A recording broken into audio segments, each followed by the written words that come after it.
జనసేన ఎమ్మెల్యేలలో శ్రీనివాస్ వచ్చేటప్పటికి ఒక స్పెషాలిటీ. ఎందుకంటే తను మొదటి నుంచి కమిటెడ్‌గా ఉండటంతో పాటుగా గట్టిగా పోరాడినటువంటి వ్యక్తి, సాధించినటువంటి వ్యక్తి.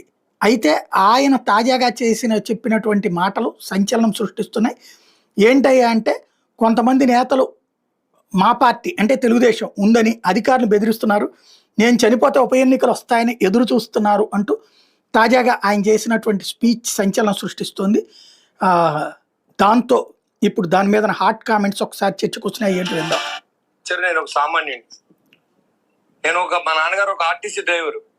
ఆ స్టేజ్ నుంచి ఒక ఎమ్మెల్యే ఎదగడానికి నా జీవితం అంతా కష్టపడ్డాను. ఇవాళ చాలా మంది మాట్లాడుతుంటే చాలా బాధేస్తుంది. ఎందుకంటే ఎలా ఉందంటే, నాతో ఉన్న కొంతమంది వ్యక్తులు నేను చనిపోతే బాగుండు, వెంటనే నాకు బై ఎలక్షన్ వస్తే నెగ్గితే ఎమ్మెల్యేని అయిపోతారన్న విధంగా ఆలోచన చేయడానికి నేను భరించలేకపోతున్నాను సార్.